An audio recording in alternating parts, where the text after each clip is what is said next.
Hello, everybody, and welcome to what was supposed to be the second, but is now the first kickoff Hey, session for Happy about New a bunch Year. of unfinished things. Um, Good to see some new faces. Good to see some old faces. I mean, youthful, but I've seen you before faces. Welcome, and I'm sure people will be coming and going as we go. As you may have noticed when you came in, we are recording this, so everything will go up on YouTube. I put a little frame around it and trim out all this garbage of like me trying to de-blur myself and stuff at the beginning and the end and so on, because sometimes Zoom behaves badly and records extra stuff. I cannot edit you out if you curse, so keep that in mind. I see Um, headphones. Say again? Oh, that's interesting. Whoop. Hello? Somebody asking something or just? No, someone said that's interesting. That's all. Oh, okay. Let me get my volume up because I am having a little bit of hard time hearing those folks that are talking. Now I will maximize my volume. So, this first session, I have a whole bunch of talking at you gang. And hopefully some of it is useful for you as you start your own journey, if you are in fact following along at home doing a box of your own. So by way of introduction to me, first of all, I'll be looking upward and at weird angles relative to you. I'll try to remember to look into the camera, but I've got multiple screens up here. By way of introduction, if you haven't met me before, I am Rachel Morris of Eclectic Nature Jewelry and Design. I've been working with metal since I was 8. I started in a little school in Norman, Oklahoma that is a great arts institution to this day. So if you're in that neck of the woods, it's called the Norman Firehouse Art Center. And I took introductory classes for youth at one point, and they were doing enameling. And then I loved it so much that they ran out of classes that kids could take. And a crazy guy named Joe let me into the adult metals program. And so by age 9, I was doing casting and waxworking and fabrication. And I forgot to pull out my very first ring that I ever made, but I got pretty hooked pretty early on.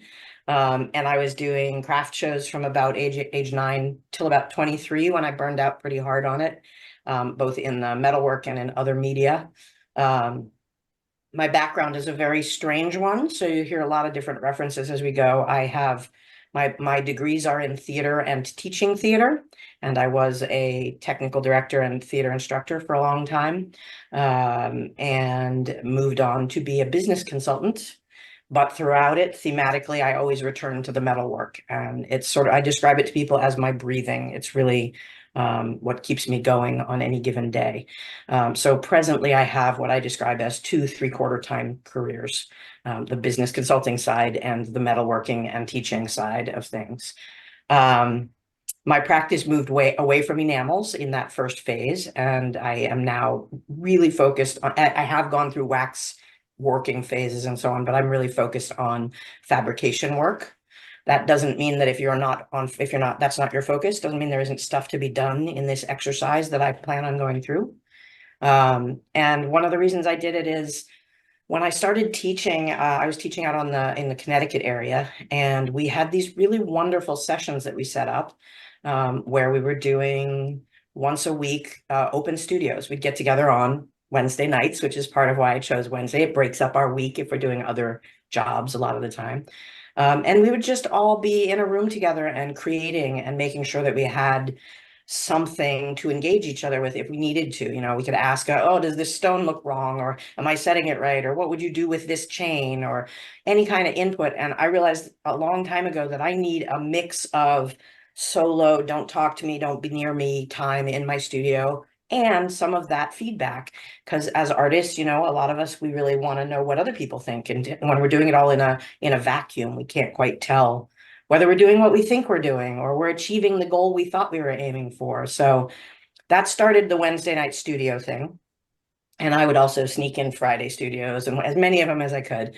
And then when John Cogswell, who's been a mentor of mine throughout a lot of my later practice, When he stopped teaching a couple of years ago, I realized that I wanted to keep learning from him. And so last year and the year before was the John Cogswell Creative Zoom project. Those videos are all up, all 37 of them are all up on YouTube, free to watch. And we basically went through every setting in the book and then some, going through the book pretty close to in order. And you got to see me make mistakes on screen, make corrections on screen, have to do things over again, talk through John's process, talk through where I didn't manage to work in his methodology. And it did a lot for me for my own practice, but it was one of the scariest things I've ever done, frankly, was like putting myself out there in front of people on permanent video, and being willing to say, yeah, I'm going to make mistakes along the way. And I've always been a teacher who says mistakes are one of the most important parts of learning. But that was really a very, a very specific awareness of, wow, I'm making a mistake. I have to step back. And now it's on permanent video. How do I help the students that may be following along self-correct if they were following me down the bad path? And hopefully we got there. Sadly, if you were not aware, John passed away a month ago, which has been it's been a very rough year so far. 2024, between my storm that has taken out trees and frozen me out for a week and all kinds of challenges this year. So I'm hoping that this is going to give me a good focus going forward. Once a month, we will meet. Those of you who want to come and go, that's okay. You don't have to be here for everything. It is very much not going to be linear. And there's a few technical things I want to remind people of, especially those of you who haven't been with me. In addition to the recording, we are also we're going to also sort of keep each other accountable to our projects. So and that's up to you how much you engage in that. If you have a box that you want to go through, great. If you only want to come here to sit and watch and eat popcorn, that's okay too. You know, I'm good either way. So as your time permits, and if not, you'll also be able to see what went on by watching the video later. As a reminder, you are agreeing to be recorded and you're giving me unlimited use of your voice and image in connection with anything that's up on screen for the recordings. I'm not editing it other than to trim out the junk on either end kind of thing. But it's going up straight as we do it here. Also, you are working in your own studios and hopefully being safe, use good safety practices. I'll occasionally talk about them and talk about my own personal concerns about things that people don't do as safely as they should. But ultimately, we are all the keeper of our own health in our metals practice. So keep that in mind. If there's a tool that I am using and you've never seen it before, or you have one, but you're not quite sure how to use it, ask. You know, I'll talk about why I use it and what I use it for. I can do demos on it. I'm down to stop and give explanations. So this is going to be a little bit of me working and talking and a little bit of all of us as we choose engaging in conversation and bringing things to show and tell and, you know, asking for help on things if we have questions. I'm hoping for those of you that were on the Cogswell project, I'm hoping it is a little bit more of a give and take, sort of a Q&A, open studio feel. There was a lot of silence on the other end when I was doing the Cogswell stuff until there was a specific issue that was coming up and people wanted more details. So don't hesitate to pop in questions. I'll also keep the chat open. And so if you're not wanting to put your voice on air, or if you're not wanting to interrupt something and it's not an urgent question, pop it into the chat. Sometimes there's a delay for me, so it may take a moment for me to see what's going on. Let's see, what else do I want to make sure we cover? In general, if you're not talking until if we decide to take a break where we're all working at our own bench, then we might turn on the noise because it's nice to have a little bit of hammering in the background that isn't yours. You know, that's sort of the feel of being in person. But otherwise, I'm going to count on you all to mute yourselves or unmute yourselves as you see fit. And again, I would encourage you, but not require you, to pick at least one project from your own box of unfinished things to sort of see it through. This session is created because a lot of the folks that were sort of diehard for me on Cogswell told me that some of the more interesting pieces for them were when I'd start to veer down design and concept and not just talk about the settings as settings. So I'm going to try and do that a lot more in this session. I'm going to walk you through my box of exercises and talk about why I make some of the choices I do. And sometimes you will hear me sort of having to talk it out loud, because sometimes it's just hindbrain processing, and the act of talking about it sort of gets me to think about why. I do a lot of designs just because they look cool, not because I was trying for some greater purpose. So one of the things that I would encourage you to look for if you are picking a project for yourself is there a personal goal or two you can set for this exercise, whether it's you showing up once in a while or sticking with it through every session. So is there a technical challenge that has stuck your project that you want to overcome? You want to learn how to get past it? Is there a design blocker, just whether it's an emotional block to it or a mental block to the what am I trying to do, or I can't even express what I'm trying to do, so I can't make it happen.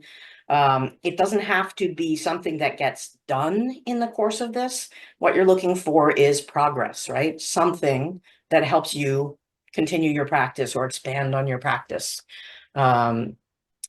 Feel free to ask questions. There is no stupid question. You know, everyone is going to be at a different skill level coming into this, different experience. You're also, I have a couple requests outstanding from the Cogswell project where they said, can you do one of those in one of your projects? So if there's things that you really wish that I would show on screen, if I can find the right fit for the projects I'm working on, I'm happy to do so and spend more time. You know, if there's a certain clasp that you've either seen in my work or you've just tried to figure out how somebody else is doing it, I learn a lot by trying to figure out what's behind that. No guarantees, but if you have a request, don't hesitate to ask. And if it's not in the immediate project, I may pull it into something later on, or it may spark a design idea for me, and I may just riff off of whatever you're asking for. I will also encourage that this is just one exercise in learning. Every technique that you see me do, there are 700 other ways to do whatever I'm accomplishing. Go to other instructors, learn the same skill from multiple people, because what you end up with as your practice will invariably be a blend of all of those things, right? You'll find that if there's something like, one of the big things for me is box clasps. I love teaching box clasps now. I hated them when I started out because I could never get them to work the way I wanted to. And what it took was seeing 3 different artists, how they approached box clasps, and then the pieces that made sense to me. Finally, there was somebody that hit the right combination for me, and I was able to do box clasps. And now I love them and I teach that way. That was the primary aha moment for me was thanks to Joy Raskin, who teaches out in the New Hampshire area and is wonderful if you ever get a chance to take a class with her. I know I'm rambling a lot. I just want to get all these bits that I put down. So in the Cogswell project, I would try at the end of each session to give you guys a sense of what I'd be working on in the next session. Here's what I will and won't promise about that.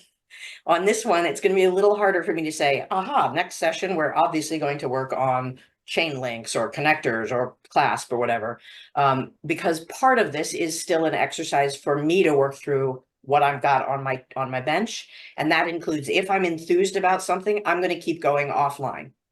I will come back to y'all and talk to you about what I did if I'm that enthused about it. But if I'm not super duper engaged and have to get it done now that I've gotten it started, I'll hold it for the next session and keep going. But it's going to jump around a lot more than the project stages we did in Cogswell.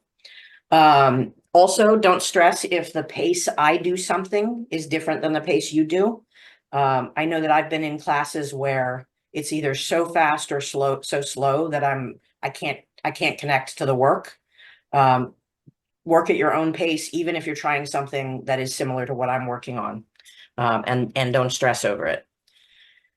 Questions up to that point, or input or thoughts or wish list items? Nothing? Okay, I'm going to keep going for a little bit. Along the way in this journey, I hope to show you some tools you may not have used before. Again, Stop me if you need to know more about the tool, where I got it, why I use it. What if you want to pop in and say, oh, I have a different tool that does the same thing you're doing. That's cool too. I am a tool junkie. I will happily hear about alternatives. I'm also going to try to occasionally pull out a book or something that I recommend for a specific technique that we're working on. So I'll make sure that those go in the chat. And I'll try to commit to get them into the video too, but it may be that's a little more time than I have available. And then also, as we get deeper into it, I'm going to suggest some design exercises that you might want to do, not as homework per se, but just to give you some thoughts about how to break if you're in a block, and how to riff on a design idea. Like a lot of times I'll start a design and I'll like the idea, but not the results. Oh, thank you for that reminder, Carmen, to spotlight myself. I always forget that part. I don't know why. There we go.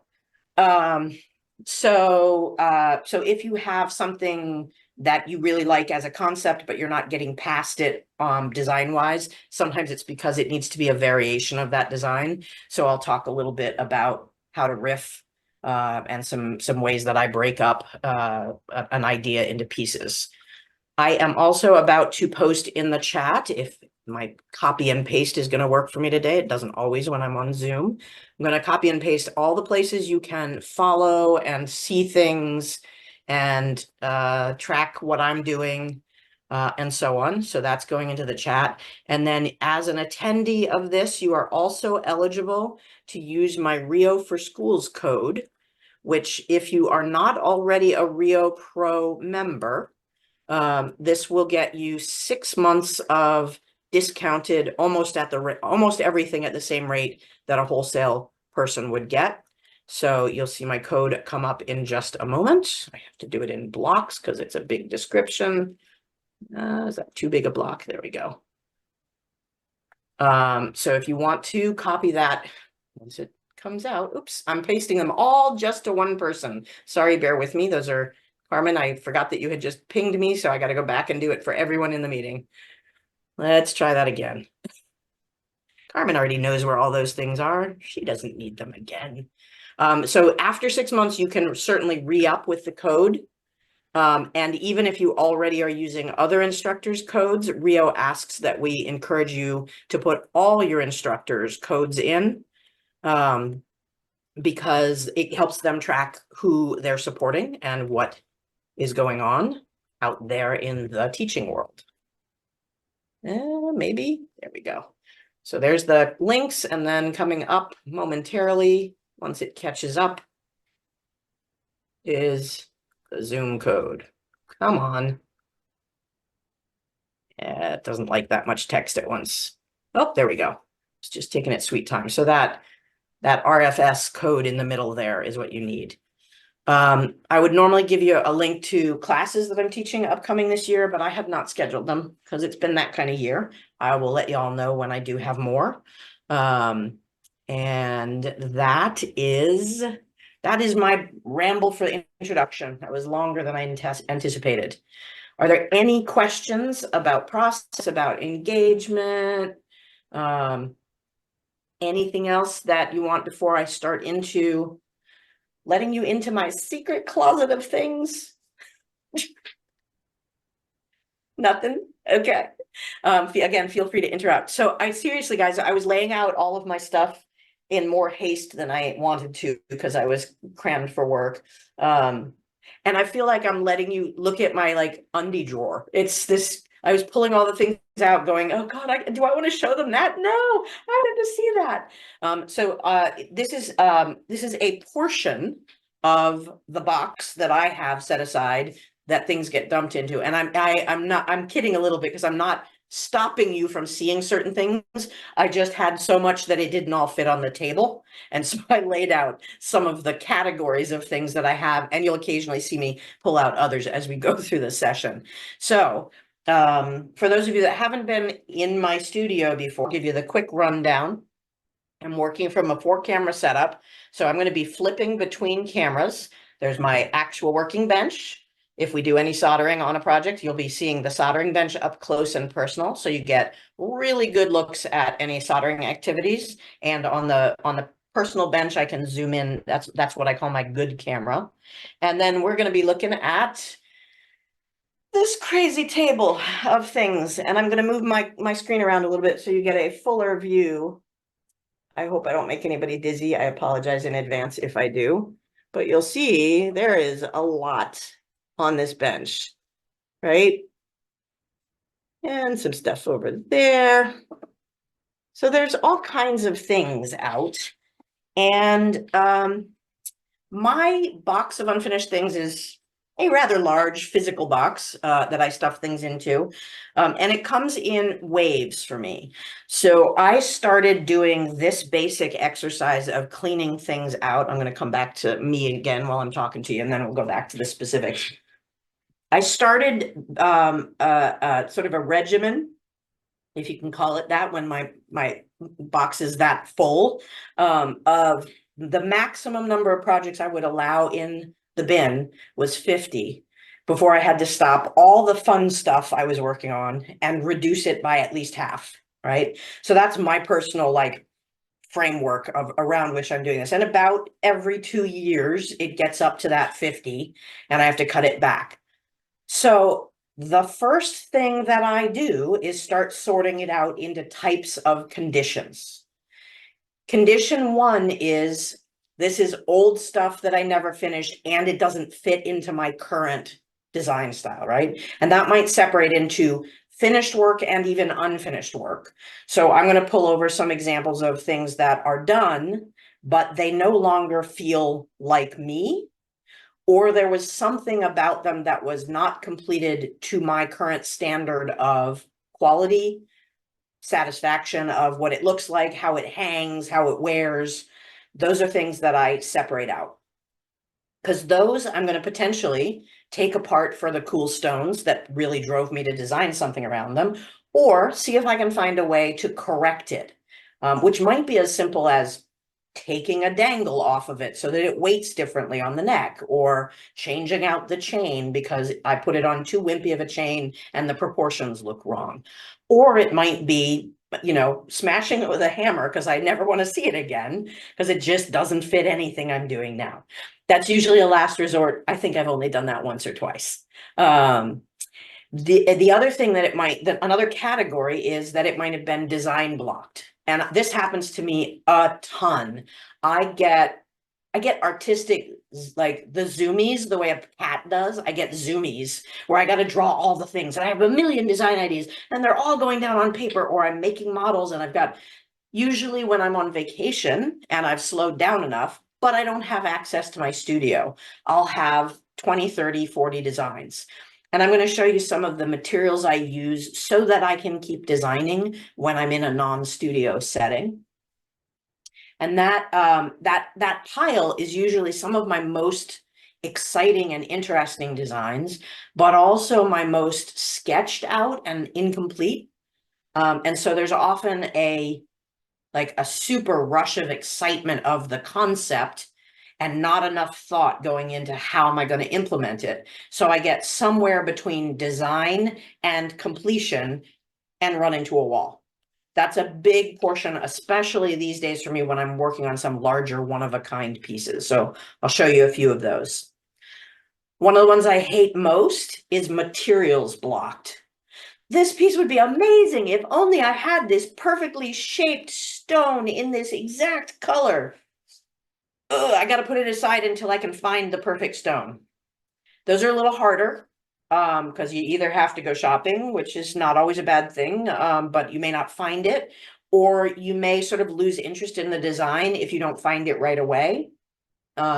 So sometimes it's about redesigning to what you have, either because of a budget or because of getting it done, and you can always come back and do a version of it later that has that perfect stone you've envisioned. So a lot of that for me comes around, how do I describe it? It's sort of the eyes are bigger than the stomach kind of thing. Like, I know exactly this, I'm going to have a 3-carat diamond and perfect settings on each side. Like, yeah, sure, we all want to design with the coolest stones in the gold and the platinum or whatever, but it's not realistic all the time. So how do we rein ourselves in and still make something out of the concept?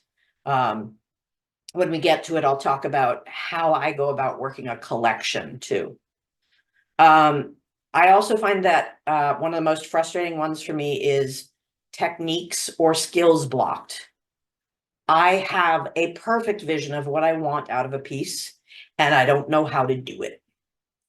That one's really, really rough for me because I should already know how to do it. That's part of my problem.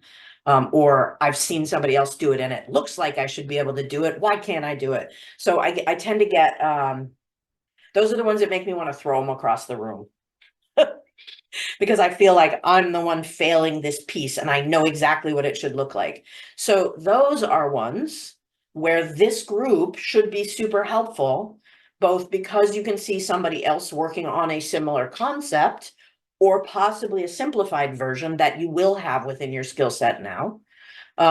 Or you can figure out alternatives and or we can find resources so that you can study it, whether that's reading a book, whether that's somebody knows a video that's out there that somebody can watch. So I always encourage students to try to keep their ideas at least a few months or even a year ahead of their current skill set. Don't throw a design out just because you don't know how to do it. Keep a hardback journal for your sketches and date everything, date every sketch, because what is too hard for you today, when you go flipping back through that book in 6 months, you may go, oh, eureka, I know how to do that. That's awesome, right? And then that shows you your own personal process and your progress rather. The last category that I have usually is I just hate it.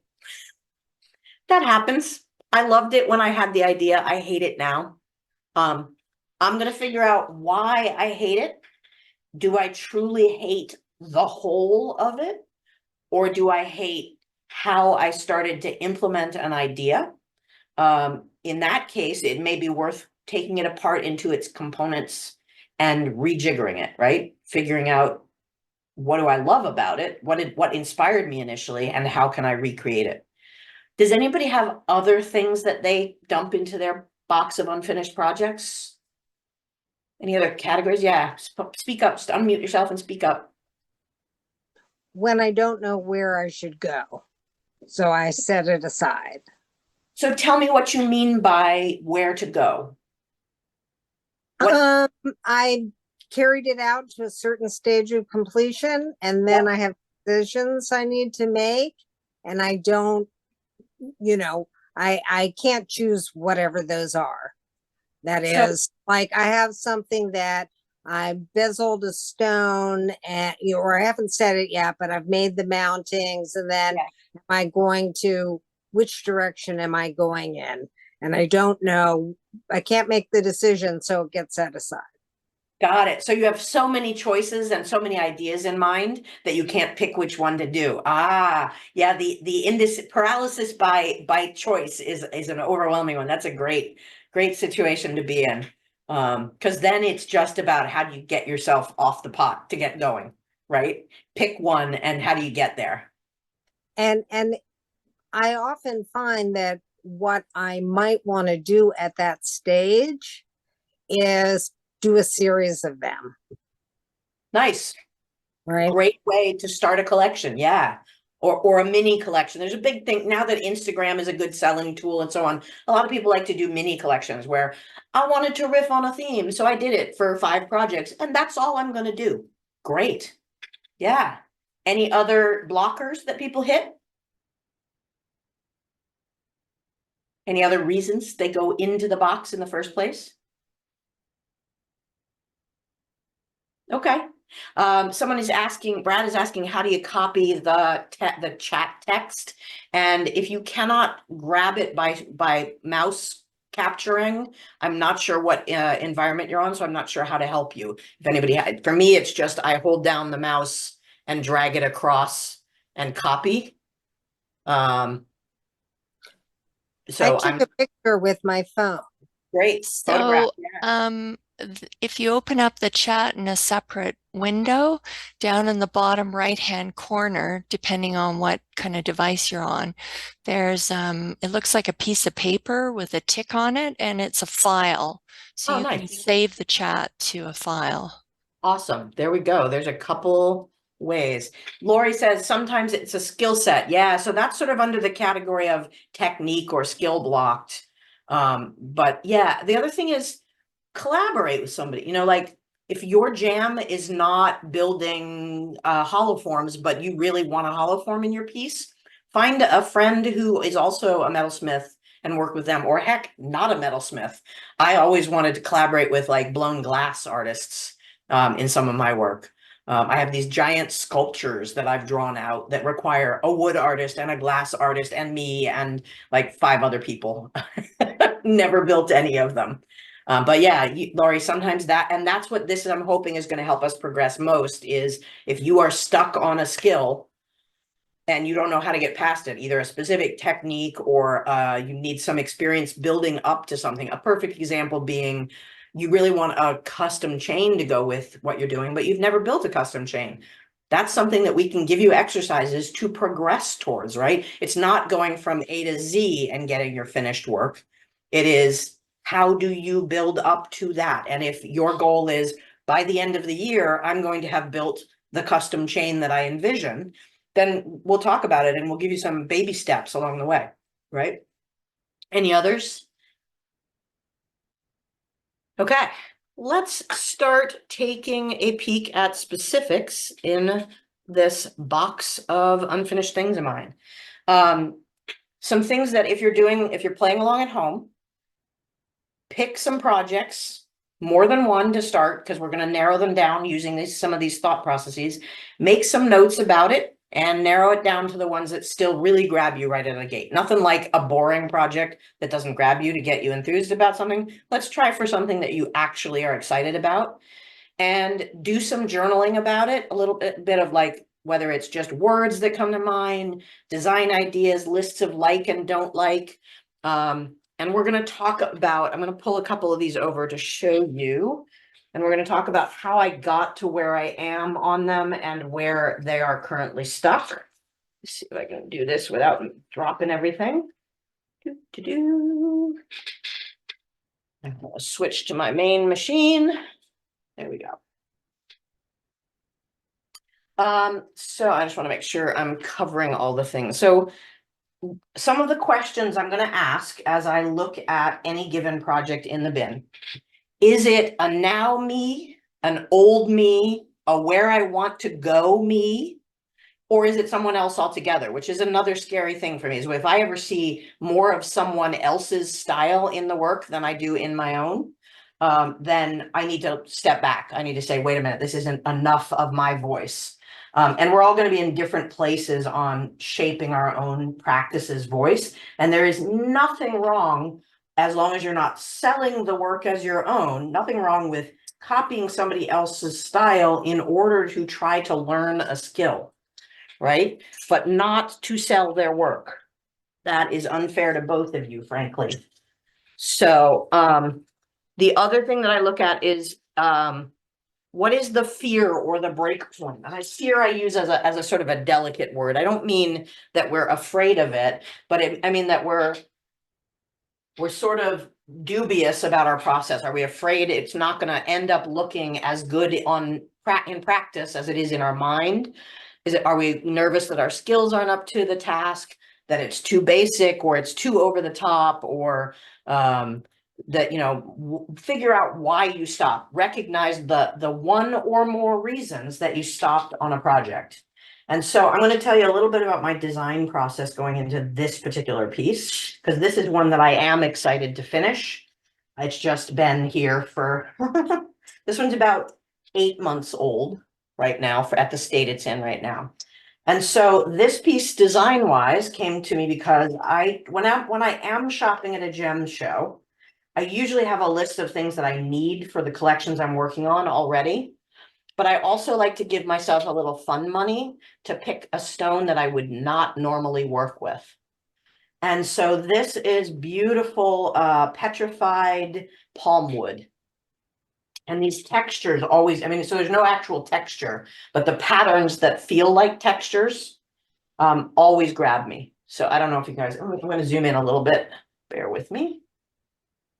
And I'm going to bring my light a little bit over so you guys can see this. There we go. That pattern's starting to show up, right? So these really grabbed me, and architecturally, they're not a shape I work with a lot. I have some shapes that I tend to go to in stones, but it depends on the collection, which one I'm using. But architectural is part of what I like. I really like lines and intersections of things. And this has all of the above. It has this really like building-like structure to it. And then it also has interior lines, and it has interruptions that I really love. And so the stones captured me, and then they sat for a year or two. This is one of the ones that I brainstormed a lot while I was sitting on the coast of Maine, taking a nice vacation. My creative brain suddenly unfroze, and I was doing all kinds of, like I brought with me about 24 stones that had been in my why haven't I done anything with these pile. And so while I was in Maine, I used this material. I brought a couple of rolls, or a roll or a few sheets of it, and I'll pull it out for you guys. This is heavy duty foil called decorator foil, and it's 36 gauge, and it comes in different colors. This was introduced to me. I'm going to show you guys on the screen so you can actually see it. This is called A.B.o.U.T 38 gauge decorator foil. There are a couple other brands, but these are the only ones that I've found that has the two-tone gold and silver. And I was introduced to this stuff by Jane Redman, who uses it to model when she's doing presses, die presses, right? And it is not just good for that. You can do all kinds of cool stuff with it. This is a little stronger than a tin foil, so you can actually construct objects. And so what I started doing is, and you can also do scritching into it. So I realized I wanted to repeat the texture, and I wanted to build something that is an architectural statement necklace out of this. So this is going to be hanging around the neck with varying points coming out. This is about where the clasp is going to be on this one. And I needed to intersect the stones in some way. I don't actually know which stone goes where unless I look at my notes. So this is as far as I got on, is I made it in this stuff, right? And you can just cut it with a pair of scissors. I wouldn't use good scissors. I would use, they're just going to get banged up if you do. And then I was folding them. They're a little squashed at this point, and making different sizes of them. And then I played around with little dominoes to see what order I liked relative to the work. And then once I found a collection series, an order that I liked, I numbered them. So 11, 19, somewhere up here, I think. I can't remember. And it gave me my proportions, and it gave me a chance to lay it out, even though I wasn't in the studio, right? Next up, it also, by the way, this was really important to me, being able to put in some texture. But if you can't work with something like that, you can also do it with different colored markers or pencils or whatever works for you. I'm less of a 2D person. I sketch far less than some artists do.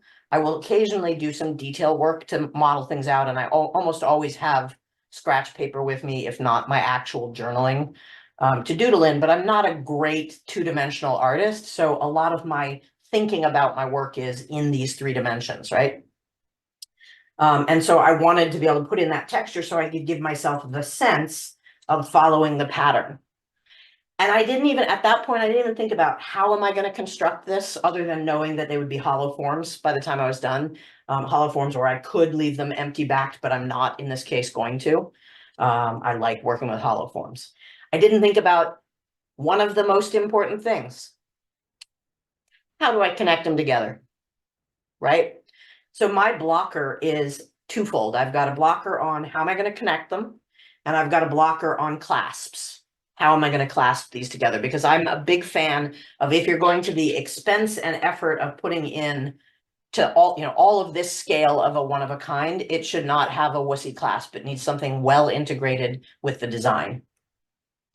And I'm also finding myself pretty captivated right now by some mid-century modern work on Pinterest, and so I'm just sort of keeping an eye on it every once in a while. The connectivity of them, which is so minimalist, the ways in which they have simplified but also made complex the kinds of clasp mechanisms they have. They're often very clean lined, often a little bit hidden into the piece. And they're just kind of intriguing to me, and I like them, and they fit with my vibe. So this as a concept is not in any collection I've ever done, but it has a lot going on that is part of me. I like texture, I like architectural. You'll see that there's different heights to these, so I didn't go with a single depth of them. So I intentionally gave an array, and actually that means some of these are probably out of place because I try not to put two of the same height next to each other. But what I want is for this to be splayed out like a collar, sort of RGB style, or RBG, Ruth Bader style. And I want to have that strength that doesn't overwhelm the stones, but still is evocative of them. So that's as far as I've gotten on this piece, other than that I'll say that I have some sketches for kinds of clasps that I can use. And I'm now fairly certain, after having conceptualized and thrown out about 6 or 7 ideas, that my connector will actually be little square tubing in between each segment with a wire, sort of a rectangular jump ring connecting them. Because then we get into, is function and form working together, right? And in this kind of a necklace, I need enough flex that it will fit down the shoulders. I'm going to zoom back out a sec. So it has to make this curve over the shoulders, right? And not just be going and sticking out all over the place. I'm not looking for a necklace that's doing this on the person. I still want it to fit here, here, here, and follow into the neckline. So whatever connectors I do come up with have to allow that kind of a movement. Because at first I thought I was going to hinge them, but this design does not work well with hinges. It doesn't have enough front, back, and it doesn't have the positioning, and it won't keep this circle effect that I'm going for. I'm going to pause there and ask if y'all have any questions about this process or concept that I'm going into. I do. Yeah. How is the back of the silver? And is my first question. The second one is that silver, or is that Great. the Great foil that you colored? So no, this is the foil, right? This is flexible, bendable, manipulable. And I modeled it that way first. I have since built 2/3 of each hollow form object in the place of these. So they have not yet been backed, and that leads to a great question about the form function combination. Until I knew how I was going to connect them, I couldn't close my boxes up, and that's what paralyzed me, right? I couldn't close these up because maybe I need to put a little channel in there and run something through it. A tube has to go through it, or maybe I need a drilled out mechanism that I'm gonna, hinge inside of it or whatever. So that is literally what paralyzed me, is how do I connect them? Oh crap, I can't close my hollow forms until I can answer that question, right? Could have been solved by designing it before I put any metal down, right? Because then I would know and I could keep moving through it, but that's not how my brain always works. I knew where I was headed. I wanted to see what the objects looked like. And so I started the project, and then it sat, right? Perfectly reasonable reason. I just got to get done with it now, because this is a lot of silver to have sitting around, right? I would like this to be in a piece that someone can buy. And what about the tree? What do you call it? That kind of stone? The palm wood? Yeah, palm wood. Yeah, petrified palm wood. Okay, and that's the shape you bought it. So you still have to figure out how you're going to connect that to the rest of it as well. Yes, and so that one, I just haven't gotten around to building them. They're probably going to be fairly traditional bezel set, because what I don't want is to detract from the lines. So like, to me, a claw setting design wise doesn't fit with this. I might consider a partial bezel.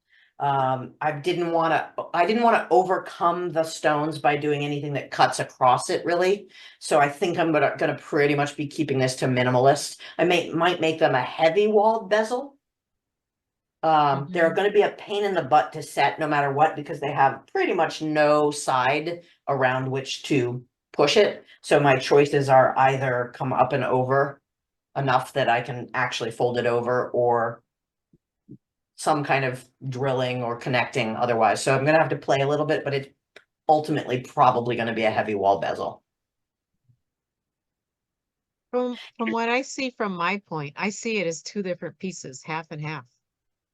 Two different pieces on the stone. No, the whole necklace, I see it Yeah. as two necklaces. How, meaning like this? Yes.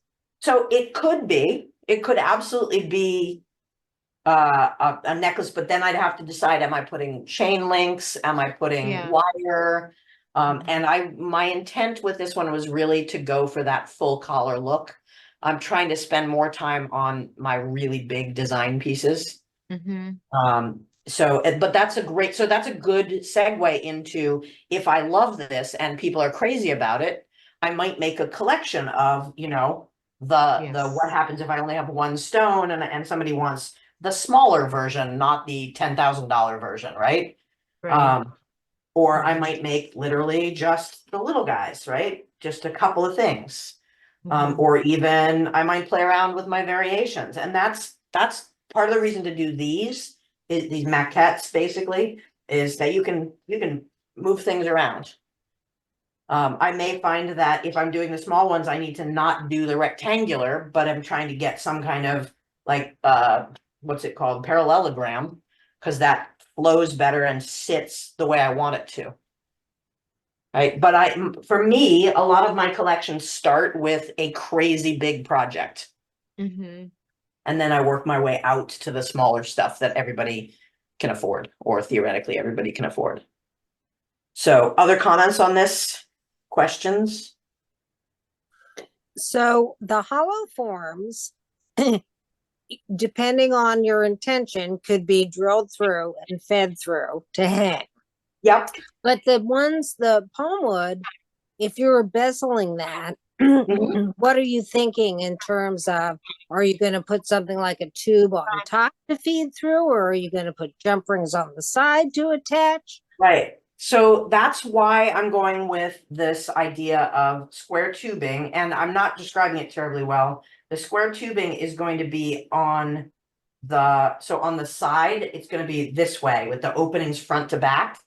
Right. And so I can do the same on the outer edges. That was part of what jammed me up, actually, is I wanted to make sure that there wasn't a break in the visual of the connectors between the stones being different than those.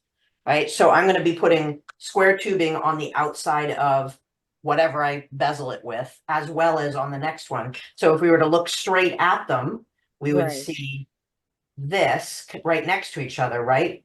And one of these is a stone and one of them is the metal.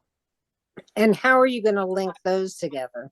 So that's where I am going to probably be doing a rectangular wire run down as a jump ring that goes through the squares and out the back side. It's a technique I've used on other similar large scale hollow form work. And so that's where I'm headed with this.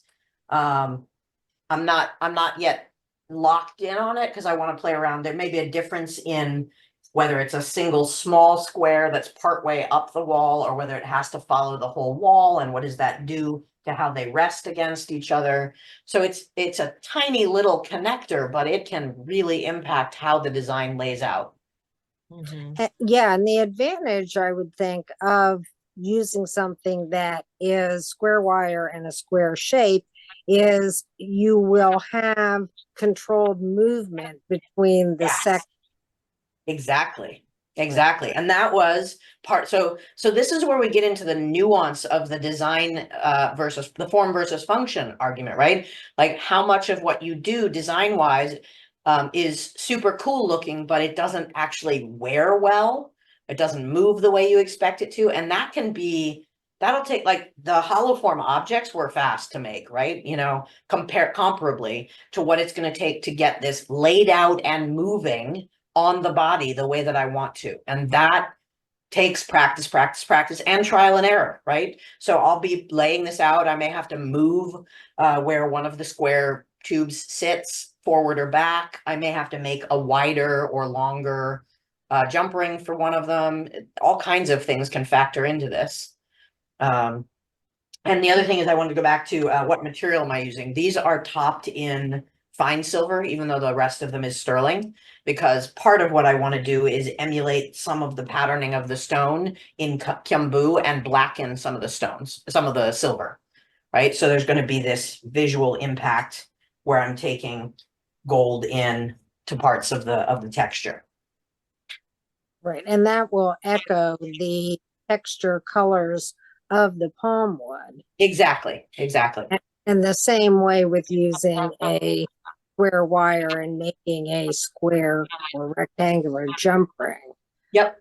Have you thought about what would happen if you pass something through the hollow form and then had a piece of square tubing in between each section? I absolutely did, because that was one of my first attempts, and that's why they're still open backed. But the goal of the connector that I'm ending up heading towards has to do with making sure that they stay pointing outwards, like they sun splay like this. If I were to run, say, a steel cable through it, they'd have more inclination to do this relative to one another. And so these are the subtleties that go into what are you trying to achieve. So I'm excited that you guys are asking all the same questions that I have gotten to thus far in terms of what could I do for connectors? Because yeah, first out of the gate, it was, I'm going to hinge them all. And then I realized, well, those aren't going to hang pointing out. They're going to hang right next to each other. And then next it was, well, what if I run a steel cable through them? Because I do love me a good steel cable linked necklace. And I realized that would really give it, even with dividers, they would still want to follow the weight, because these are not going to be light, relatively speaking. So yeah, that's why I got, you guys are hitting exactly how, like, my brain was going, I should be able to do this. I should be able to do this. And I was paralyzed because that's key to this decision. Other thoughts on this one? Other questions before I show you another one in the pile? Well, I would just jump in to say one of the things I'm sure you'll be coming to figure out as you go along is just how many of those pieces you actually need. Because since right now you can't string them all together to even get a sense of what is the real length I will need in order for it to lay on your average person as I want. Okay, good job. I love it. So yeah, that's a great factor. So what I do when I'm looking for this is I lay it out with just blue tape pills until I can see that it is going to fit roughly what I'm looking for. Also, I have made a lot of this size and scale of statement necklaces, so I have a pretty good eye for it. But absolutely, so one of the things that I find I do when I'm making either this or a one-of-a-kind chain that has really big components, I make extras. I make more than I expect, and then I can pick my favorites, and the rest becomes a bracelet. Boom, done, right? If you've got spares, you'll use them for something else. Cool. So Earrings. but it is a good point that it's critical to figure out how well it's going to fit whatever body it ends up wearing. And I'm a larger person. I have to be careful not to always design exclusively for my size. Let me move this over very carefully back to the bench. And I'm going to show you a couple things that I did in that same brainstorming session. And I'm hoping that this is giving you not just, hey, see all the things Rachel's working on, but some of the thought processes I'd like you guys to think about for your own pile of work as you go. So one of the hollow forms are my jam. I really love them. I teach classes in them. I'm trying to constantly stretch what I do with them. So I'm going to bring a couple of things that are in my, I'm in the play mode, over to the bench. 3 different projects from that same series. Okay, so one of the ones that is most living in my hindbrain as something I really got to work with is I was on the coast of Maine. What can I say? I was looking at limpets and things that are attached to surfaces along the shore. And I really want to make a whole series of bimetal limpets that I cut off the tops. This is not the right match to that top. Let me find the right one. I cut off the tops after I've made them in bimetal and then reverse that top. And you'll get the idea of it hopefully from this. That matches. So that each limpet is a gold or a silver limpet with the reverse. I'm going to zoom in on that one because that's a little hard to see from that distance. Right? So these cool little limpety shapes that'll be hollow formed. And then I want to make boatloads of them in a spray down the front of the body. So this is as far as this project got, is a bunch of these little, now crushed, little limpety things that I was making in different sizes. And this was purely because I had this thought of how can I stretch what a hollow form is? What is the construction? Where am I headed? And so I have not gotten any further than to say, wow, that's really cool. This one hits materials, right? First of all, these days it's very hard to get bimetal. And the cost for this much as an experimental project is daunting. So I haven't gone out and bought a bunch of bimetal because this really has to be done in gold and silver bimetal to have the impact that I want.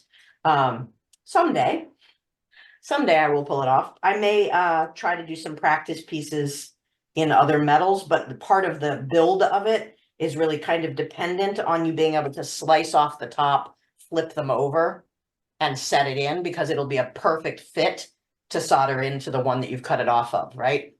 So construction wise, I know how I'm going to approach this. Again, I haven't thought a whole lot about the connectability of these yet. Could be jump rings, could be set on wire frames, could be a bunch of different things. But that's in my really excited by it pool, but not able to afford it yet. In the same series, I was also thinking, wow, you know, one of my own challenges is that I see people making chains that are really unusual, but which they are able to cast the components of or bulk produce by hydraulic fret forms or what have you. And I haven't really managed to make links like that are repeatable, and I would like to. And so, but one of the reasons I'm not a huge fan of that kind of thing is if they all look really ridiculously the same.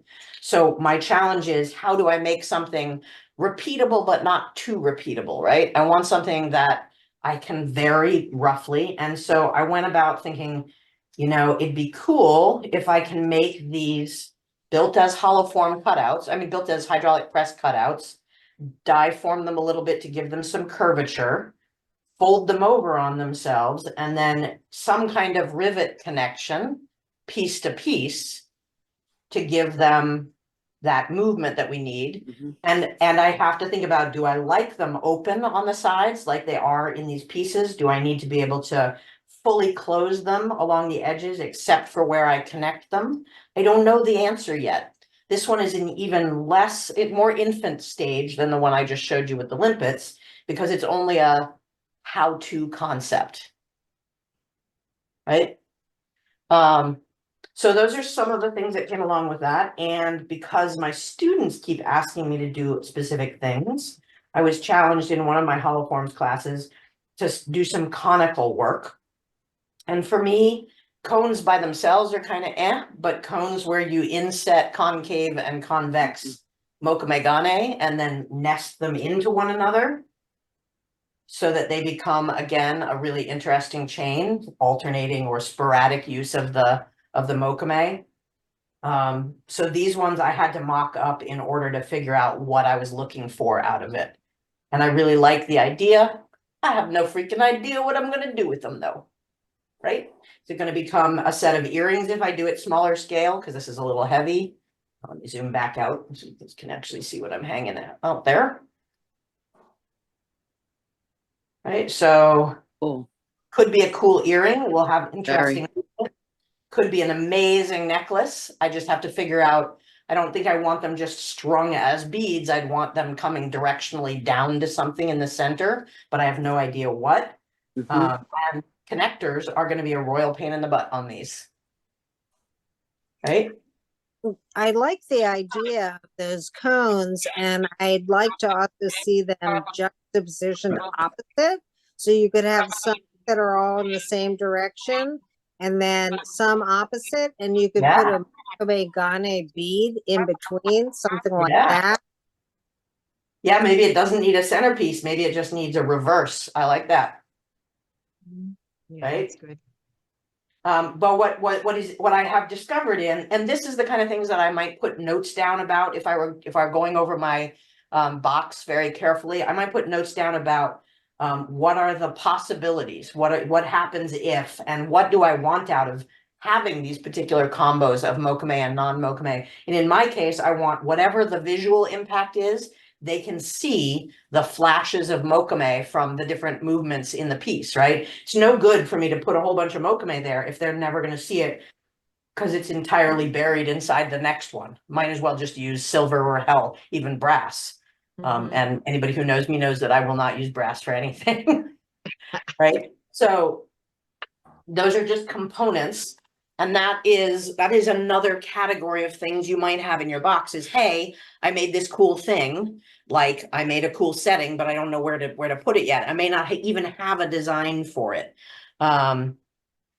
So what, are you guys getting things out of what, I mean, is there anything that I'm talking through helping you sort of think about what you have in your own pieces, how to separate it into categories? Yeah. Yeah, it's helping me consider what I'm making my piece out of. Like you said, you wanted Yeah. lightweight earrings. In that case, then you would make them out of fine silver and then insert your mokumagami, right? So so mokume isn't necessarily going to be heavier. It's dependent on your weight of material, like the gauges of material you're using.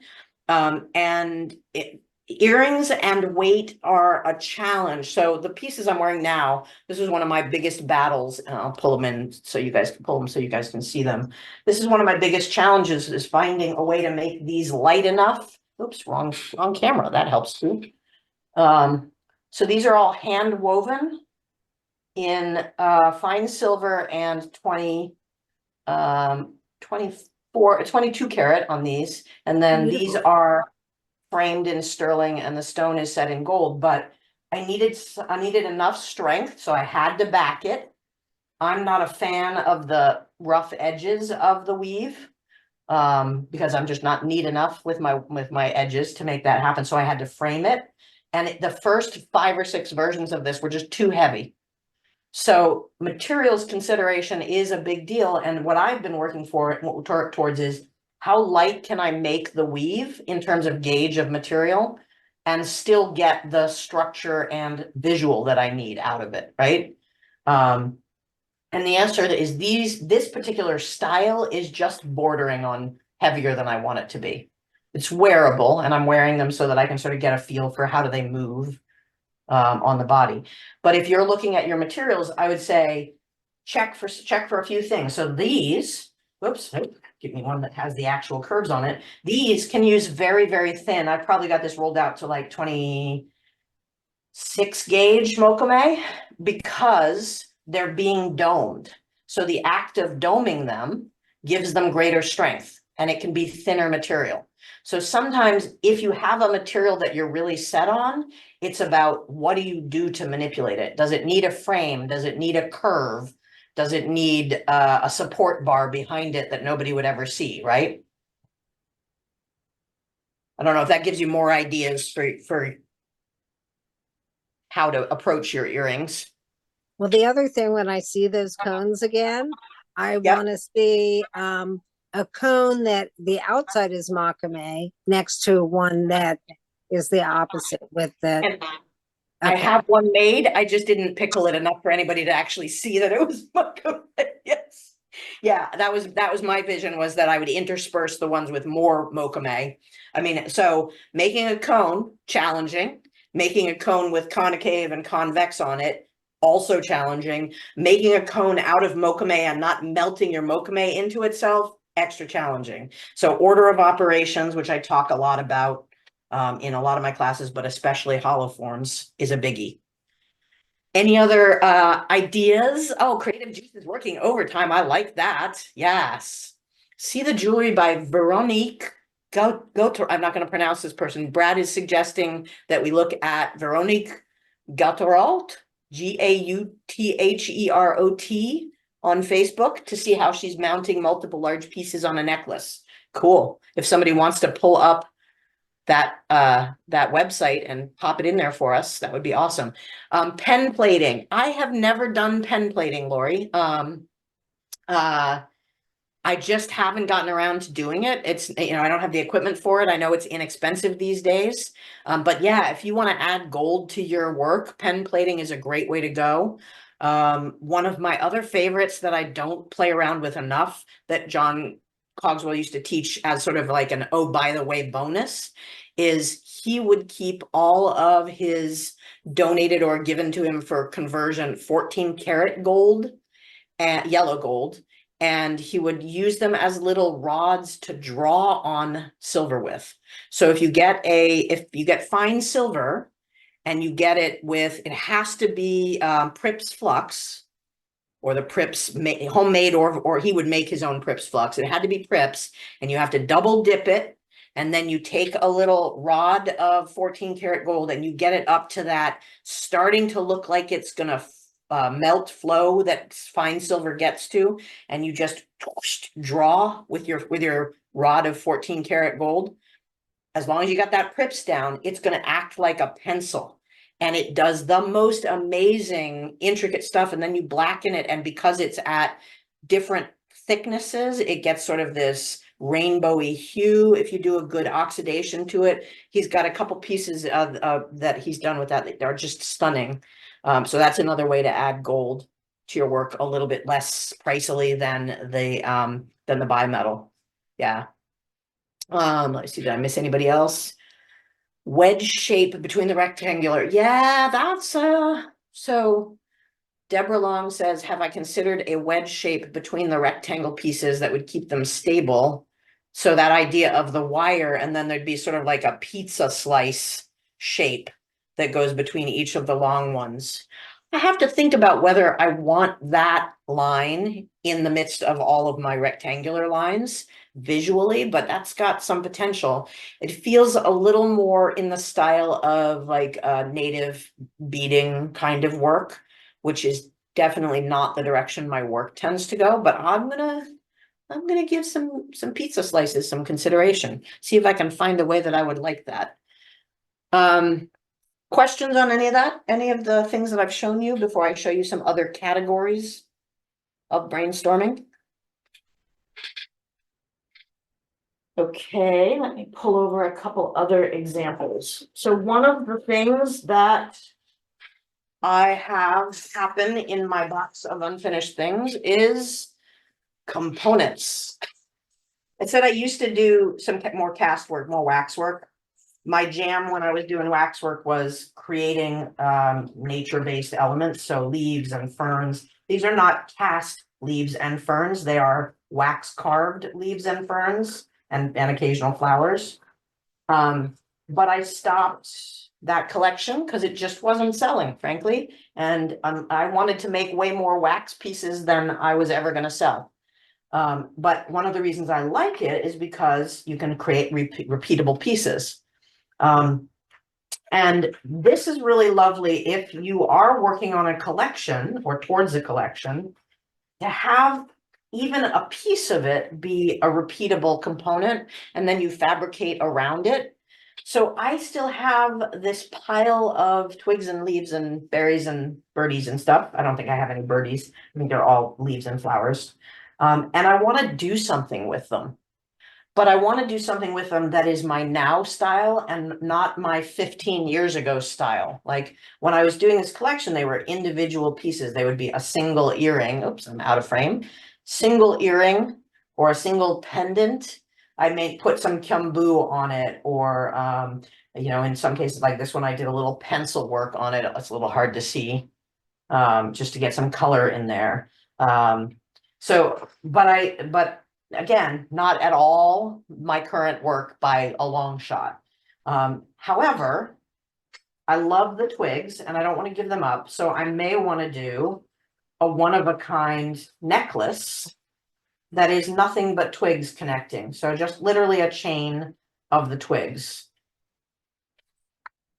But this pile has been in here for at least 4 iterations of what's in the box. Right? I don't know what to do with them, other than knowing that I really like them, and knowing that whatever I make is not going to look like my current work. So that's what my blocker is there. And I'm not big on, hey, I'll swap you some of my castings for something of yours. Like I don't want to give these away to another artist. I would melt them down first because I just prefer that components I use be my components. I Say could again? see you using the smaller pieces, The you little know, the twigs? very small ones, just because those would be good for any size neck, or petite or large.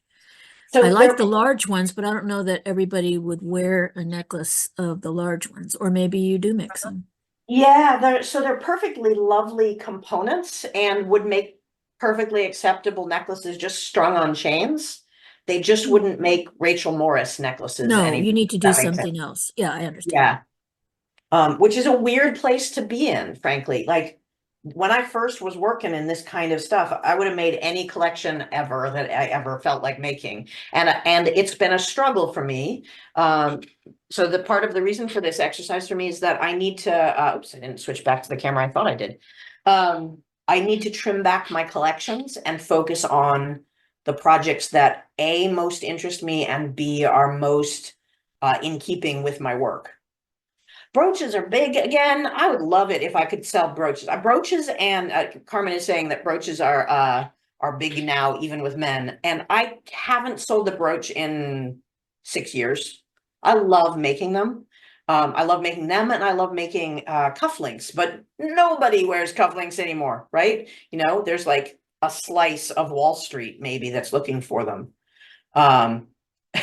Flowers are back in style. It's still not going to get me to work with flowers on a regular basis. Somebody else can take the flowers market.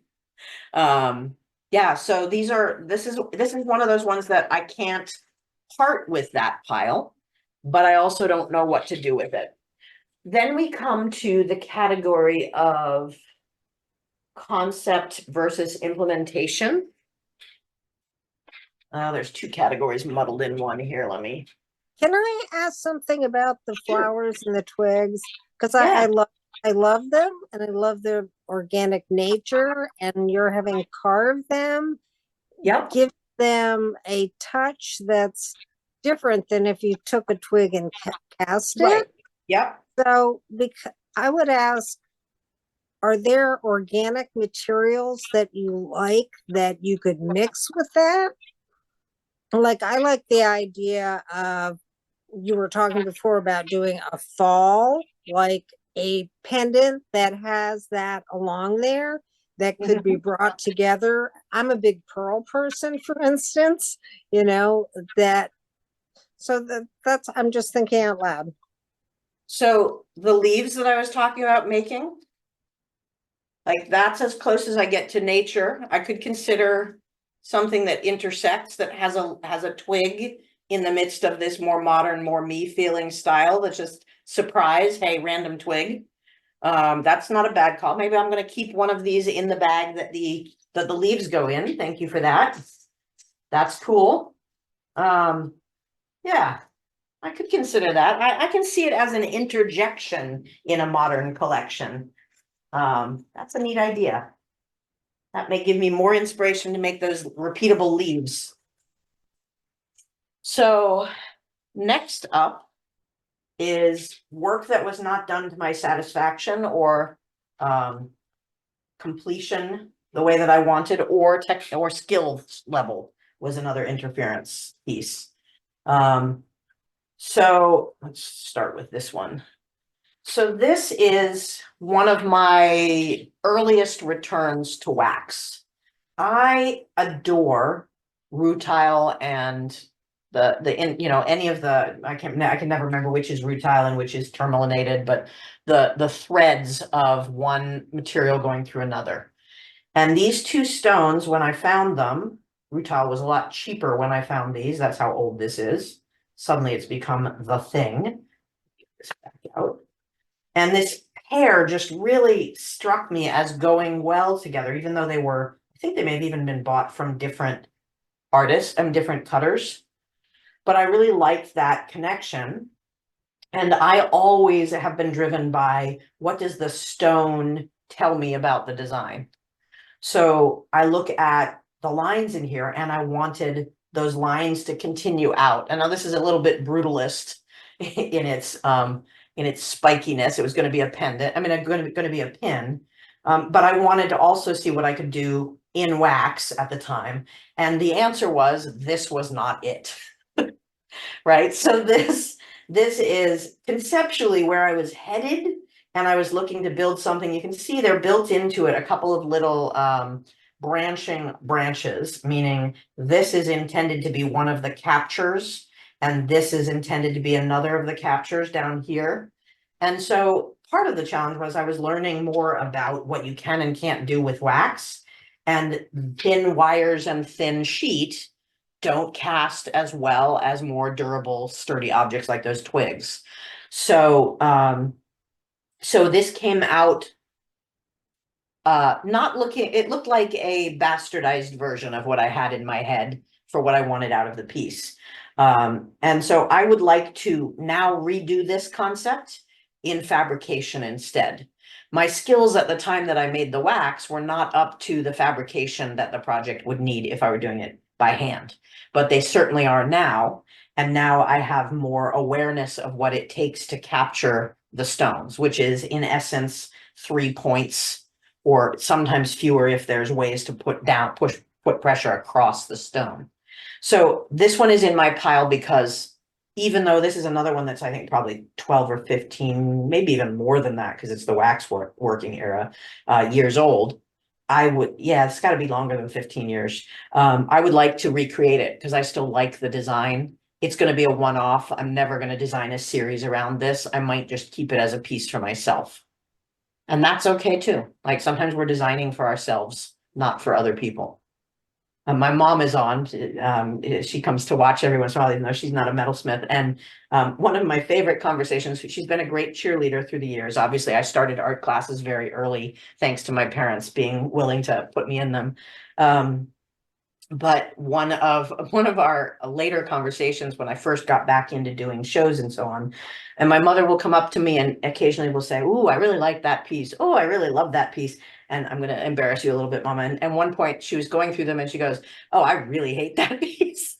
Or I really don't like that piece. And I was like, that's okay, Mom. Not every work is for everyone, and they're not all for you. So what's interesting to me is that's not just about my mother's taste in my work. It's also about my own taste.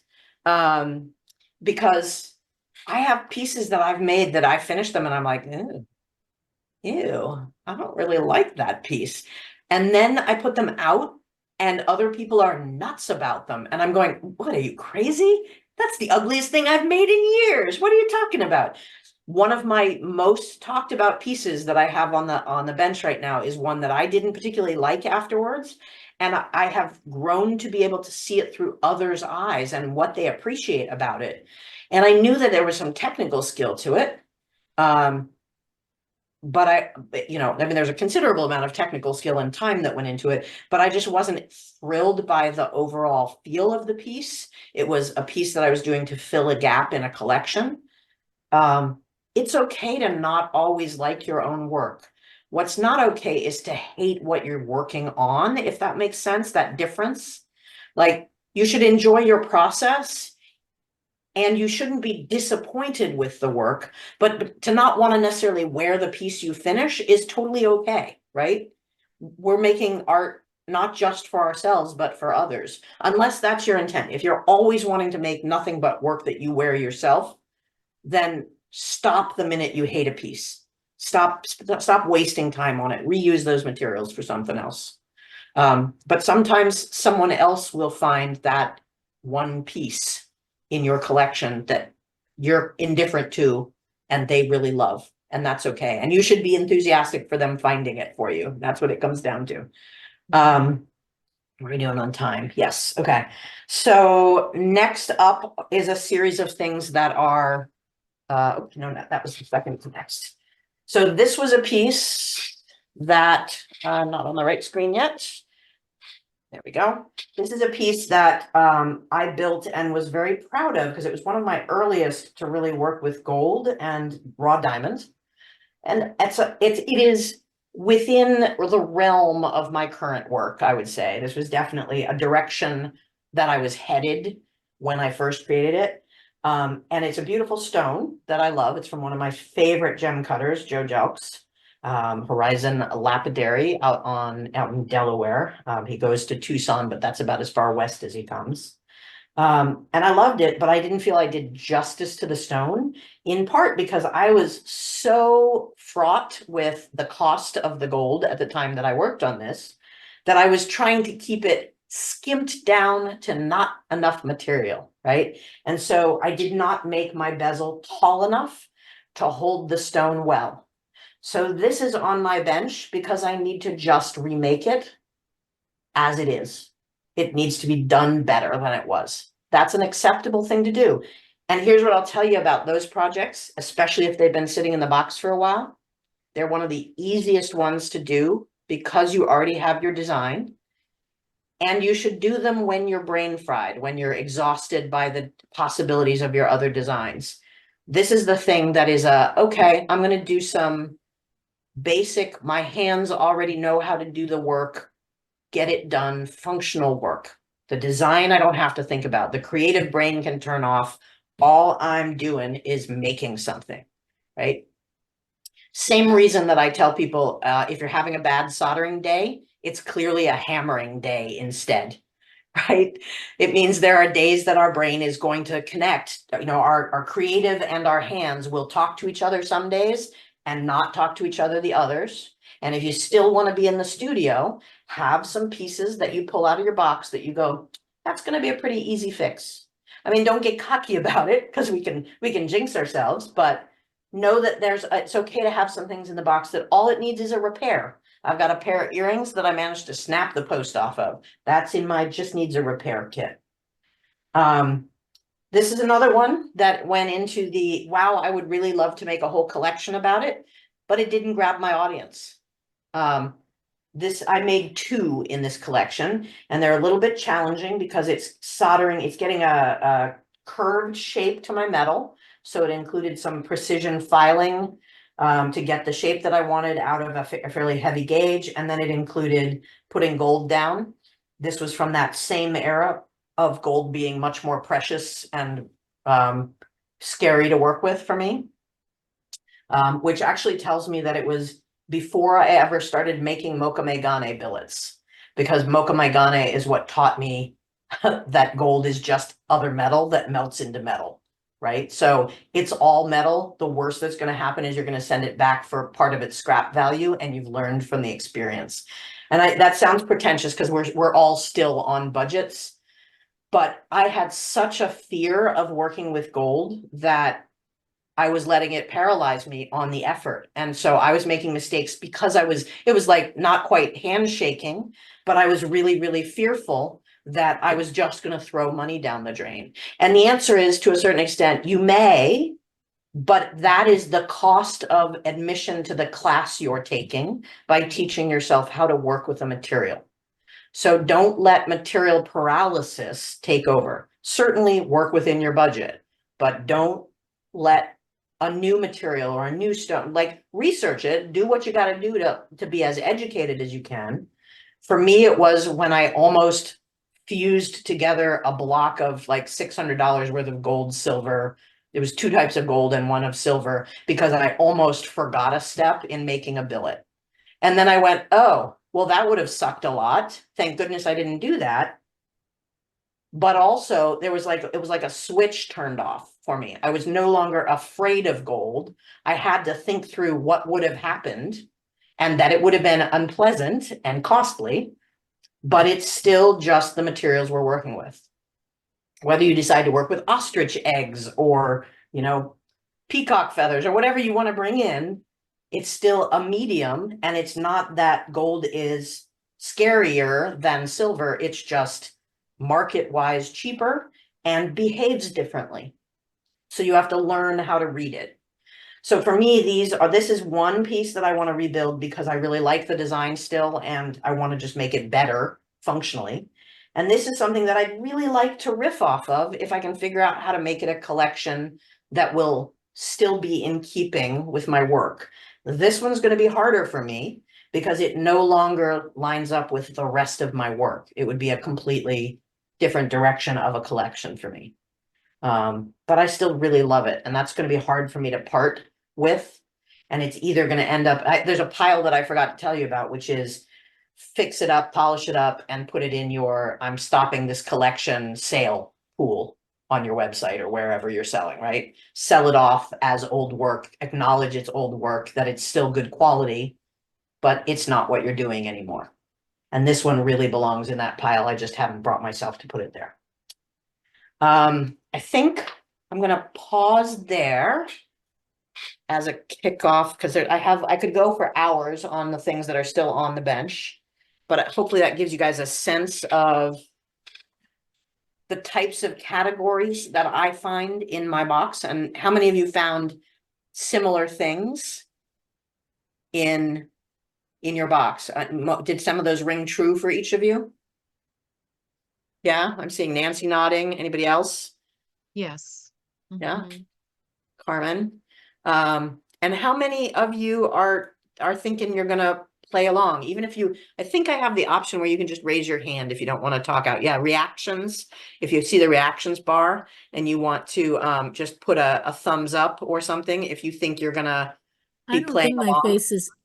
I don't think my face is up there, so I'll just say yes. Okay. Okay, I got it. So I have to have the list of people up to see who's talking. If the face isn't up. Actually, I'm going to switch us back from spotlight view briefly, just so we can see everybody. So who was it who just said yes, they're going to play along? That was Deborah Long. I don't even see my name up there for some It reason. I is. don't I'm know. seeing it with Oh, your it puppy. is? Okay, good. And I see Paula saying yes. Are other folks thinking? I'm seeing Sandy say yes. Brad's going to play along. Brad is long time no see. Good to see you. So this will be cool. What I'm hoping for is that you all can, to your own comfort level, can give me a sense of the kinds of projects that you have that have been stuck for you and what you may want to share with the group in terms of where you want help getting unstuck, or if you just want to be working on it and sort of take in what everybody else is talking about, that's okay too. If anybody has work that they know they want to pull out of the box to look at and give these kinds of considerations to that you're willing to share. If you don't have a computer or a camera on, that's okay. I'm also open. So I think I put is one of the links that I gave you guys is the Facebook group that you can join, which is my projects group. Oh, I did not put the project group up. I will get that link. Or if somebody who's been in the project group for a while can grab it and post it, that would be even more awesome. Rachel, do I have to have the I didn't select start video. There's a little icon that says start video. Yep, Was you I do. If you supposed want to? us to see your face, you have to start video. Yes. Oh, okay. That makes sense. Okay, thanks. It's not always possible on all machines, and I get that. And again, this is your own comfort level for whether you want to be on screen or not. When you're sharing something on your bench, you're going to need to have the ability to put your camera, whether it's your phone camera or your laptop or whatever, pointing at the work. And then there is an option for what's called share screen. So if you can't, sorry, share screen, we aren't going to need to work on unless you have something on your laptops. You're going to just need to be able to point your camera at whatever you're showing us. And if you're showing something that you're holding up, usually we need to like put your hand behind it so that the camera focuses on it, or a piece of paper or something, or just put it down on your bench and move your camera over it. And then I'll spotlight whoever wants to share something. So anybody have anything that they would like to show yet? No is okay, because y'all know I can talk already. You can tell that even if you were new to the group. I have something if no one wants Sure. to share. I'm unsurprised. Oh, Sandy, I couldn't tell. Was that you raising your hand to also show something? Oh, I'm going to show Carmen first, and then Sandy, if that's you saying you want to show, I'll pick you. What do you got for us, Carmen? well, since my background is in sculpture, I like to do figurative sort of things. And when I took your holoform class, I started to do the pancake die, right? Yep. And then I did this Ooh.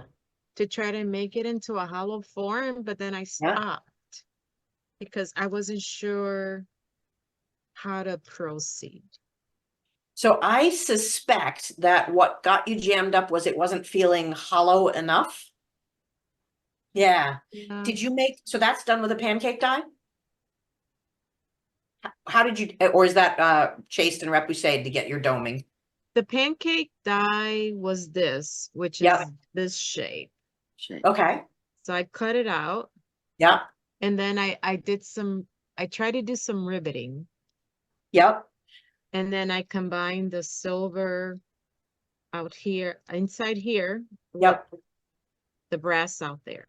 So talk And to me about how you made that the inside to be pressed. I did a little plexi hole shape, the same shape, and I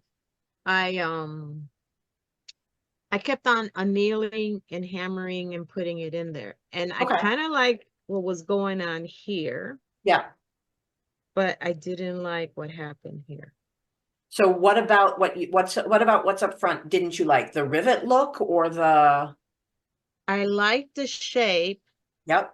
But then I stopped. I just didn't know what else to do. So when I saw it, especially with the holes in it, I thought about, were you going to set stones in it? Because this doesn't need to be backed unless you want it backed for some reason, right? It's a complete concept as you have it. Were you trying to make it reversible? What did you want out of it that it's not giving you? I think I wanted to make a pendant. Okay. So does it have to be able to be seen from both sides, or are you looking for, which side do you want out?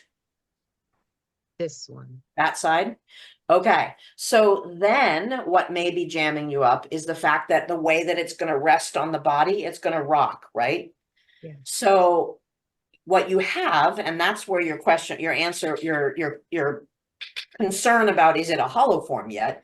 What you have now is something that you can use as a concave object on a frame, right? So just like the other hollow forms that you've made, you're going to make walls, but they have to be at least as tall as that dome that you've built is deep, right? So it has to be that kind of height so that it raises up beyond that dome. A little bit taller than the total height of your piece. And then you can solder that down. Now you've created a bit of a challenge for yourself by having two different levels of metal on the back, right? So you're going to have to do a little custom filing and so you have to get your back wall to fit, or you take your rivet concept and go a bit further and don't make it a closed hollow form, but give yourself little columns, little pillars of tubing that come out at the certain points, and then you put a back plate against it. right? So dimension is the problem. But what I can see now that you're telling me you want it hung as you've got it facing us is that the frustration would be it wouldn't really hang. It would sort of flip around, right? It would move in ways you don't want. So sometimes when we're analyzing what froze us, it's about that tiny thing that's irritating us about it is a little hard to see, right? We know something's not right, but we don't know what it is. And it feels like your gut is telling you hollow form. So you want that depth. That's great. There's lots of ways for how you can get the depth now. Okay, so you're saying either go Frame. here with Yep. another bezel or like little columns coming out. Yeah. Yeah. It And doesn't have then to be a another true back hollow. plate, another Yep. black. Yeah. So it's so that it's then resting flat, right? It's you've got that dimension. And there's that you can think about what comes if you're making columns, what's hiding in between the columns? Have you trapped a stone? That sort of thing. Thanks, Heather. I'll see you later. So I yeah. haven't thought of stones, but that would be kind of cool in there. Yeah. So sometimes it's about taking a piece, maybe sketch a few ideas, maybe pull some new materials to add to it. Think about what is missing from it. Like there's a void usually for me in something in the project. It's the idea, but I haven't got the whole thing, or there's not the color that I'm looking for in it, or not the texture that I want, or I didn't go far enough with something. That's a hard one for me. Like, does it need to be domed further or built bigger or what have you? And my Cool. problem, I know, is I don't design. You do design. You think you don't design, but you do, Carmen. So sketch a few ideas around that and maybe pull out some materials and just kind of cut a few pieces of tubing, live with it a little bit. Remember, with tubing, you can run all the way through and you could set some flush set stones at the top of the tubes. Oh, yeah. And, right? All Yeah. kinds of fun stuff. Cool. Somebody else, Sandy, did you have, am I saying your name right? Sandy with EI on the end? Did you have something? Nope, that was maybe a hands up to just participating, not to showing. Anybody else want to show something? Okay, it's the first session, so I can live with not everybody showing things. We'll do, but hopefully a few more of you will bring some things to the table once you've considered your own box of things. Oh, accidentally raised hands. Okay, no worries. So let's see if there's anything else that I wanted to make sure I covered. We can run a little short because it's been mostly just me talking. I would like you to remember as you are looking through the box that you have in your area, that idea of the form, the design, the inspiration for it. Is it a now look for you? Meaning it's something that you feel is your current visual and functional and interest level? Is it the old you, like you're so over that style, in which case you may want to repurpose it? Is it where you want to be headed? Is it enough of a spark that you're like, man, if I could just get past this hurdle, I would have a whole new collection? And that's cool because that's forward looking, and then you just have to figure out what's jamming you up from getting there. Or is it something that really is you're just copying somebody else and you should really scrap it? Or are the materials inspiring something else is also possible in that. Again, talk about to yourself, if not to friends and colleagues and anybody who will listen. Hell, I'll talk to my cat about it. What is your personal fear about the piece as it currently is stuck? Or what is your break point? Why did it land in the box? Put a few notes down. And you may not know the answers all at once. You may have just some thoughts about it or be, nervous about figuring out what it really is. But is it something that you're afraid won't look like what you had envisioned, or it's already not looking like what you had envisioned, in which case you may need to take a couple steps back and restart from a certain point, possibly even the beginning? Are you afraid your personal skills aren't up to the task? If there are items in there that you want to get done, but you don't know how to do them, those are great to bring to these sessions. I hope you will. Are you afraid it's too basic? All right, no, now go to your gems and to your materials and start blinging it up. See what you can add to the mix. Is it already too over the top? I don't know if you guys are fans of, I love Project Runway. They're always telling people to edit, right? Edit your stuff. I'm terrible about that. I want everything and the kitchen sink. And then just sort of identify and embrace whatever it is that caused you to stop. One or more things caused you to stop, and put it in that pile. Also consider the function. This is critical to any piece you make, unless you are making jewelry specifically to be a one-time, bird of paradise on somebody's head that they'll never wear again for a runway show. What environment is it going to be worn in? What is the level of wear and tear expected of it? What is its fragility due to the materials, or to the cut of the stone or the type of stone you've got in there? What are you expecting out of the comfort of the wearer?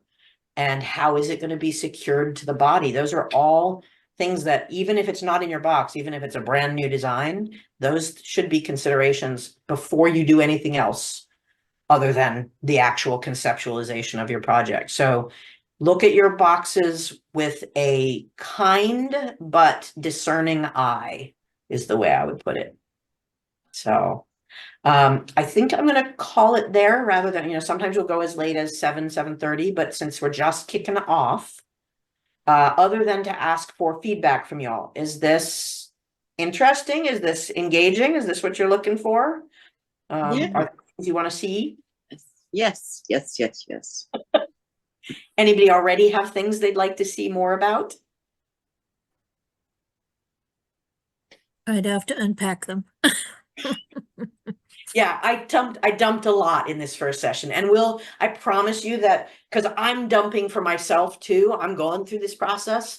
So we will pull apart the lots of things that I put in to that mix as we take a specific project apart, and put it back together, or as I do that while you guys carry along with me, to whatever degree you do. Any immediate reactions of, I want to see how Rachel does X, or any techniques or specific skills things, or even tools that we haven't yet talked about that you're like, I have this tool, I know I should be able to use it, so that I can put it into the queue? Did you create your own Moku Megami? I know it takes some work. So the answer is I have, and I sometimes do, but I more often than not will buy it, or I'll buy unpatterned material and pattern for myself. Okay. Which I only recommend if you either have really strong arms and a rolling mill that is a crank one, or that you have a power mill, because man, that part sucks. But yeah, so I would love to make more mokume. It really should be done as a 2-person team exercise to get the best work out of it. If any of you are interested in learning the skill of making mokume gane, there's a couple of great instructors in the United States. There's actually several that are worth talking to. There's so Jim Binion and Chris Plouffe are who I took my class from, and they usually do one class a year at Rio these days. I hope Rio is continuing that. Jim is in Seattle and Chris is in Massachusetts. But then there's also Anne Wolf does classes on patterning, and she does classes on billet making. And Eric, oh my gosh, I'm going to be embarrassed that I'm not remembering Eric's last name. If anybody knows, say it. Eric's actually, what was Eric? Yes, thank you. That was it. And he does a cool technique where he does torch fire mokume, which limits you in what materials you can use.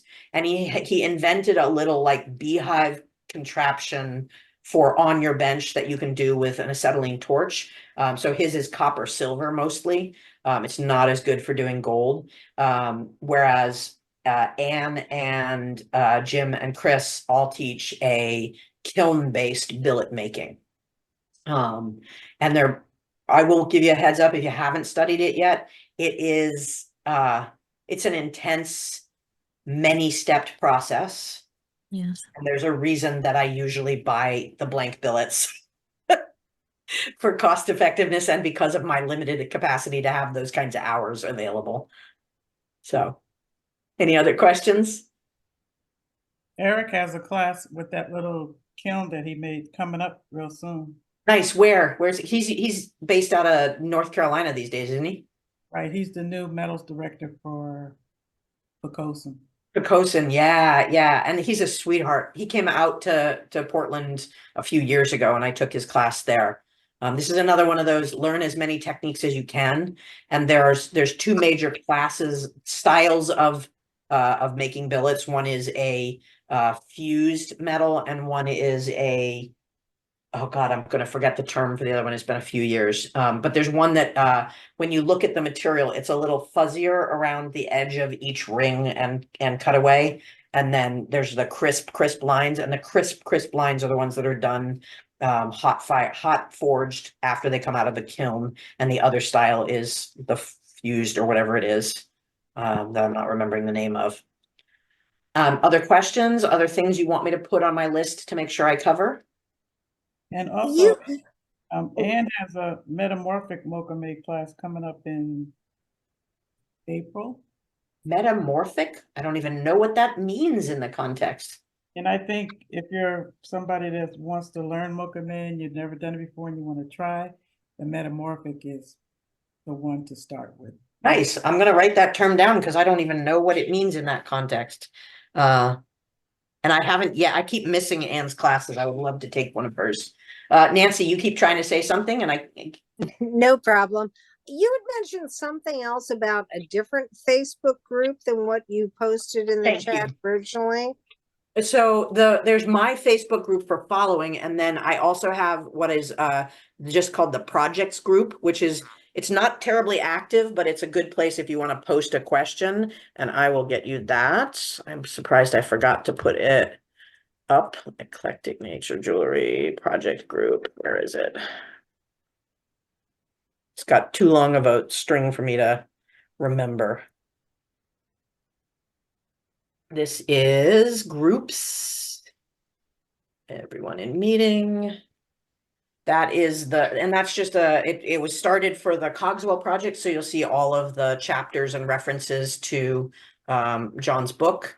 And I really should clean those up a little bit because once we finished, this schedule got stretched out a little bit.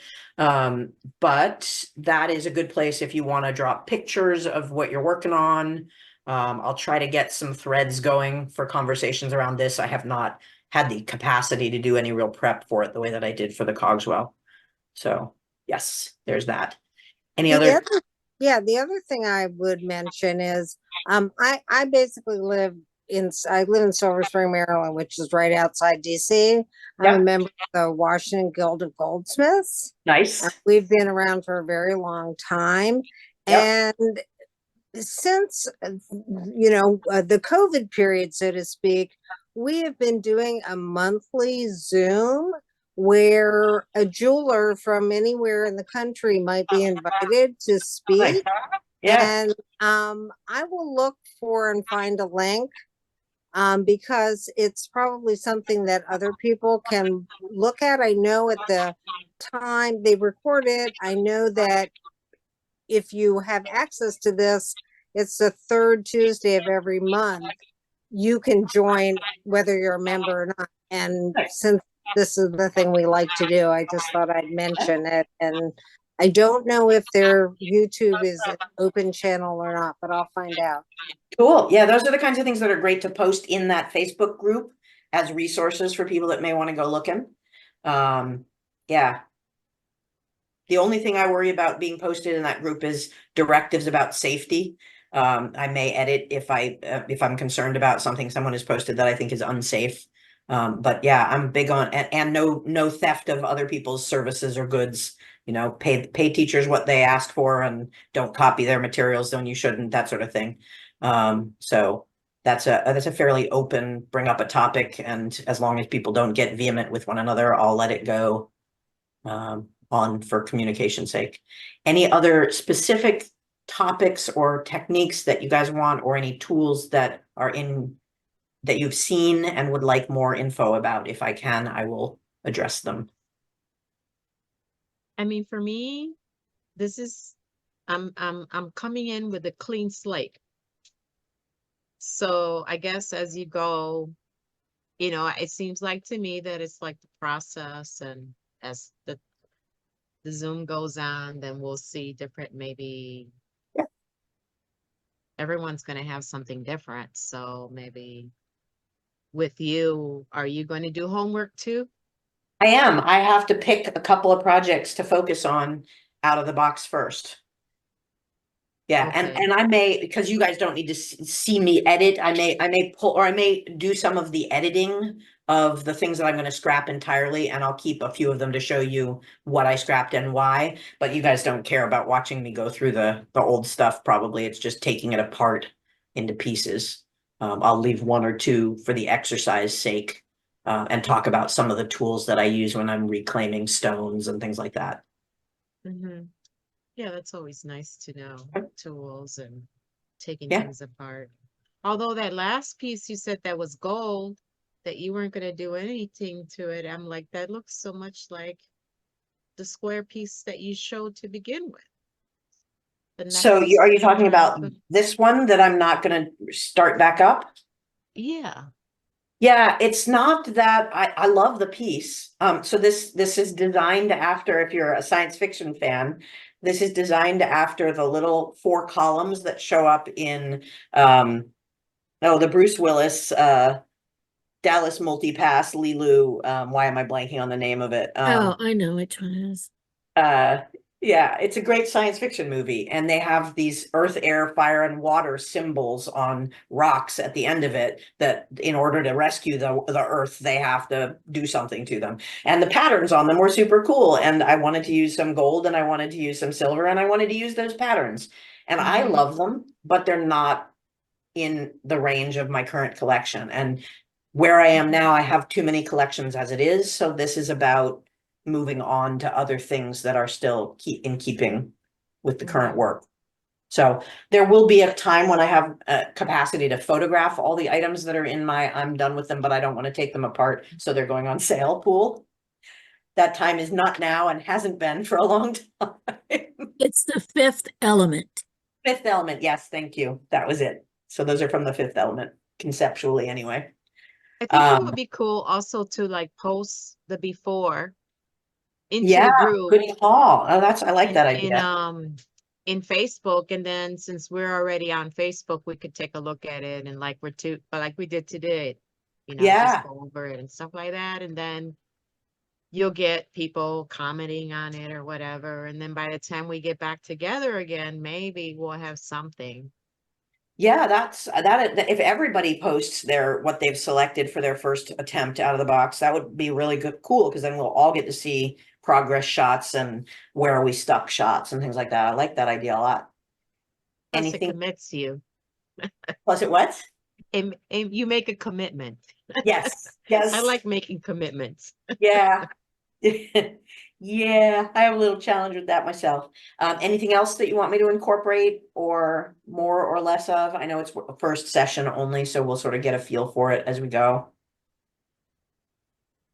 All right, Okay. then I'm gonna send everybody on their way to go digging in the pile of mysterious things you have in your boxes. All right, Great. have a good Thank night all, you. and I'll put Thank the video up in a you. few days. Good night. Nice Bye. to meet you. Thank you. Bye.